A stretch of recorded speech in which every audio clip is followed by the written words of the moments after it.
Man, that science cat's gonna fuck us all. Welcome back, I'm Ryan from Luda Gaming, and today I'm going to be talking about Agents of Mayhem. Now, the reason why this video didn't come out sooner is because, like many people, I was very hesitant in picking this game up. I heard a lot of the early reviewers say a lot of shit about this game, and I thought that it was going to go the same way of Saints Row 3 and 4. Now, if you haven't played the Saints Row games before, or if you don't know much about the history of the Saints Row games, essentially the first Saints Row game was a semi-realistic, kind of Grand Theft Auto realistic version of just being a low-level gang member working their way up. The second one, you were the leader of said street gang, and that's where the series kind of ended for a lot of people. Saints Row 2 was a very good game.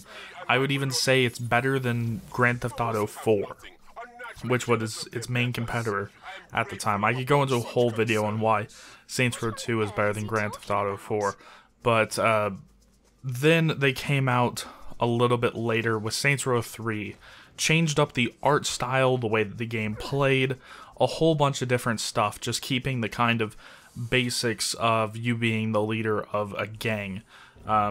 Changed it to the art style like what you kind of see here in Agents of Mayhem.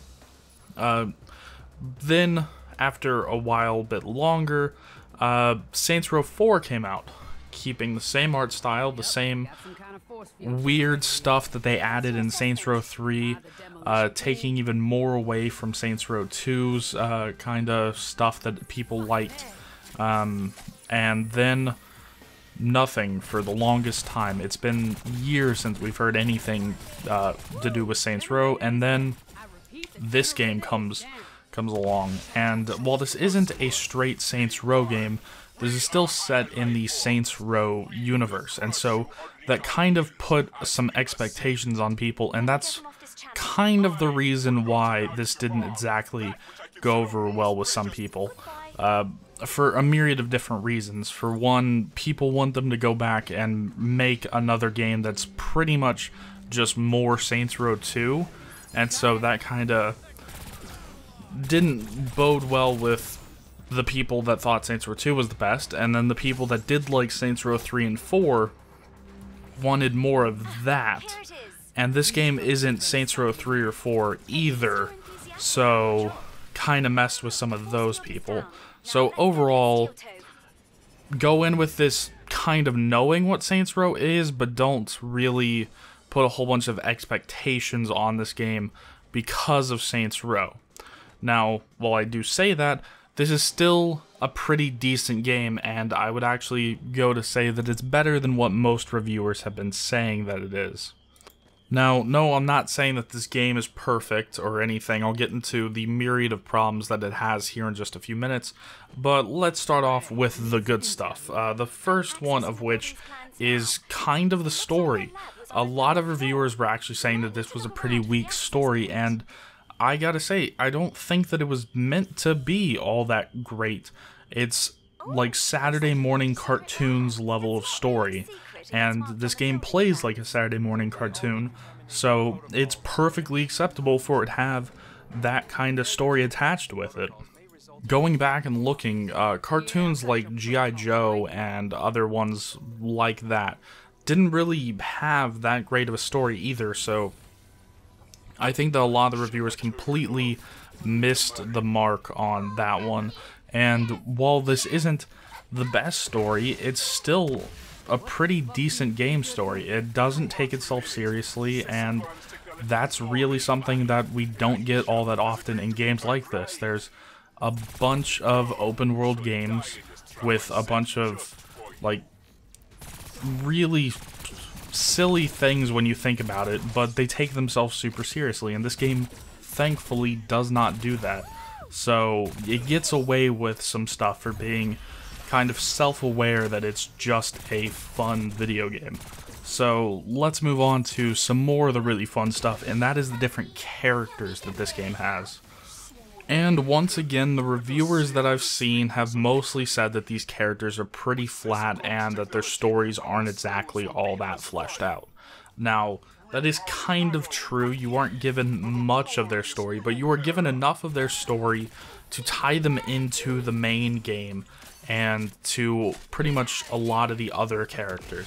Now, if you don't know the roster of this game, instead of the normal Saints Row games where you create your own character and such, you are given 12 characters that you unlock through the course of playing this game, and each of these characters has set weapons and abilities, and you can choose 3 of them at any given time to go out into the field with, and then anytime that you're fighting, you can switch between the 3 of them that you have chosen. And this system works way better than I thought it was. I'll go into the difficulties here in a bit, but in some of the higher difficulties, it is required for you to actually take some time and put a good team together.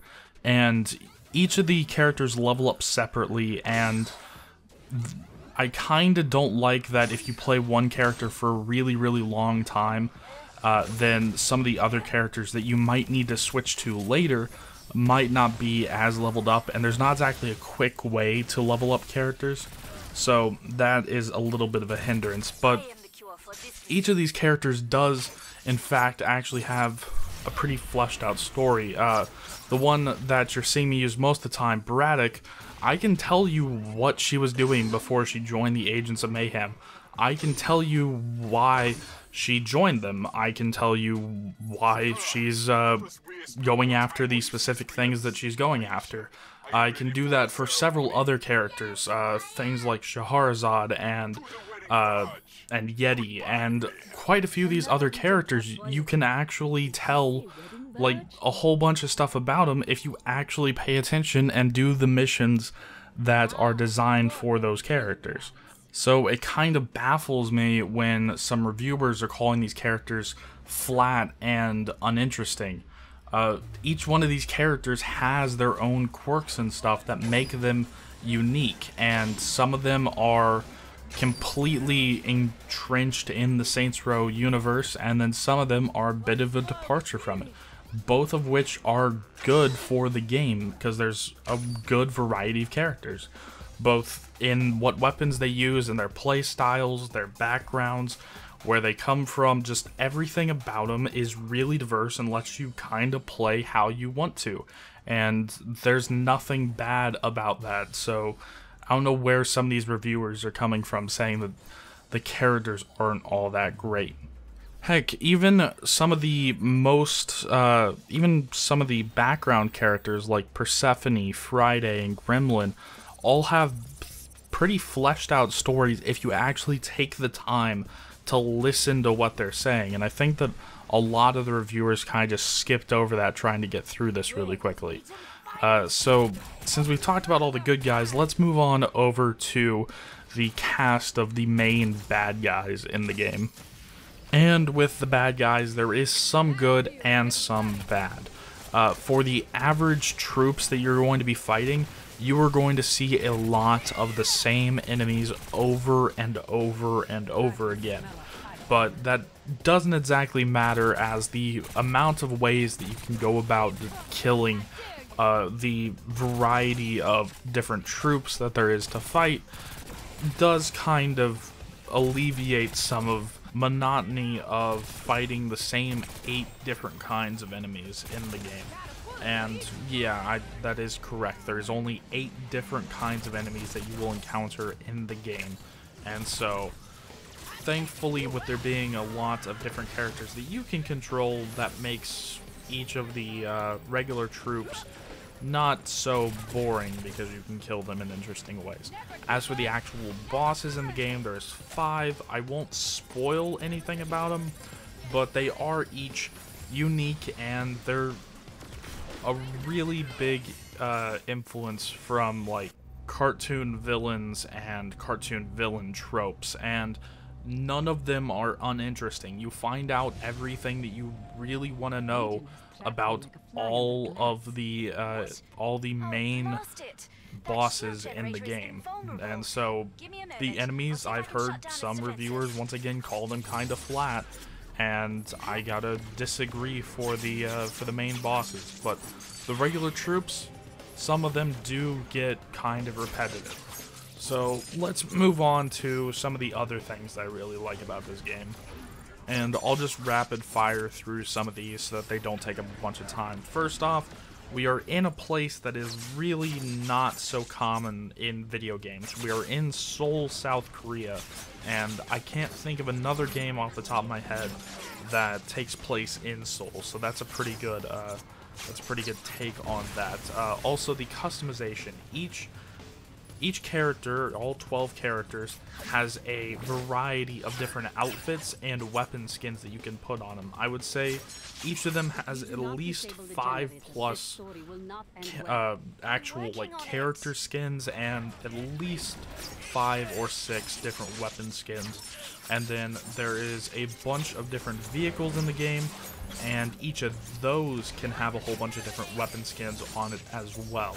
And now I need to call special attention to something that I thought was going to be very minor in the beginning of the game that turned out to be really, really helpful, and I really liked it. And that is the ability to triple jump in this game from the get-go.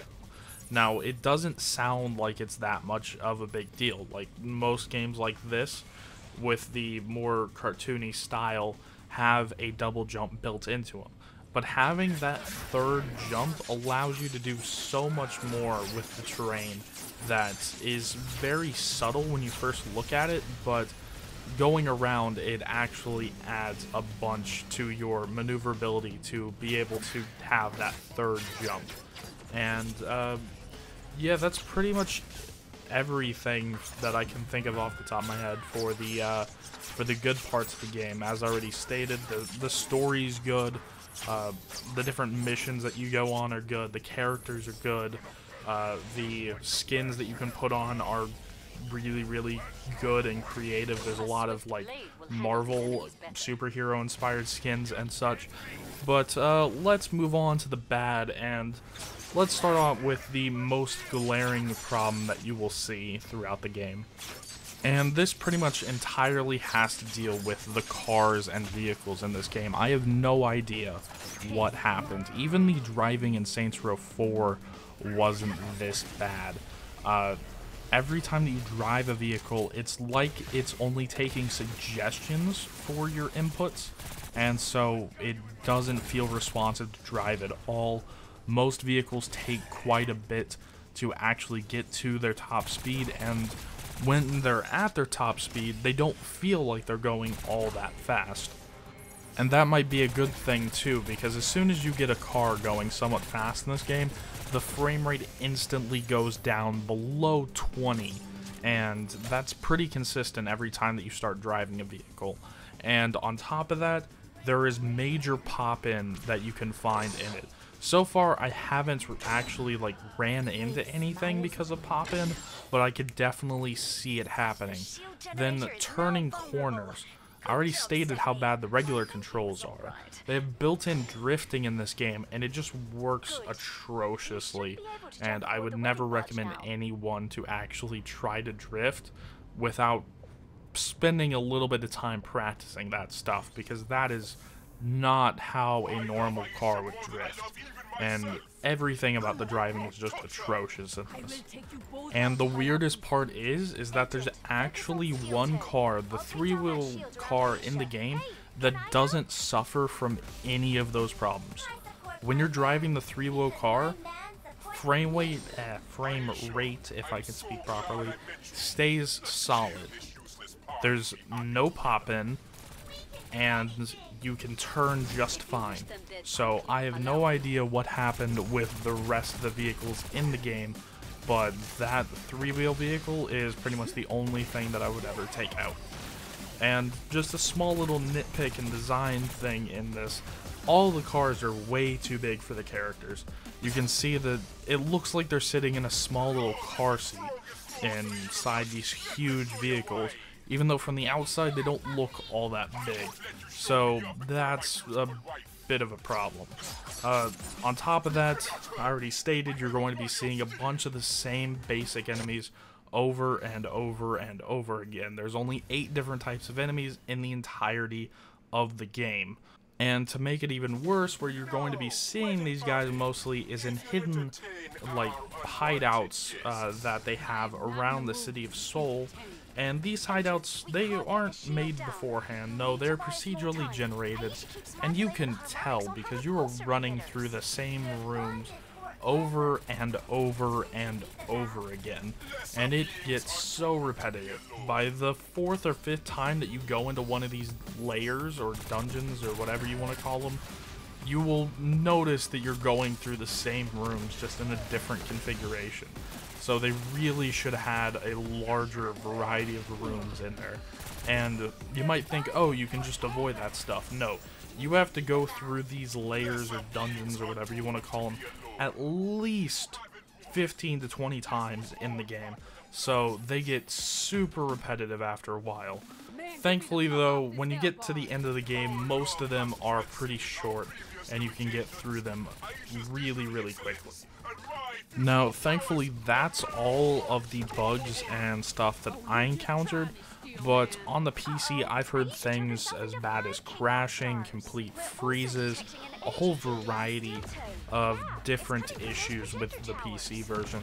I played it on the PS4, so I can't actually say a whole bunch about those, but if you go look at, say, Total Biscuit's video about it, he goes over some of the issues that you're seeing on the PC, so definitely check out that video if you're thinking about getting this on the PC. And one final thing before I end this off that I forgot to talk about earlier is the difficulty in this game. One of the big issues that I had going into this was thinking that some of the enemies were going to be just bullet sponges. Thankfully, this game has 15 different difficulty modes where you can affect things like how much health an enemy has, and how much damage you do, how much damage taken, and it really lets you decide how long you want to fight a regular enemy. So if you're fine with having a whole bunch of bullet sponges and stuff, then you can crank up the difficulty.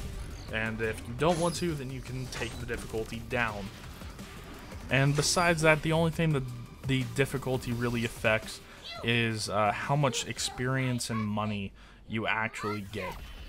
Taking it up each step increases the amount of money and experience that you get by 5%. So at like the first difficulty level, you get just your base amounts of experience and money.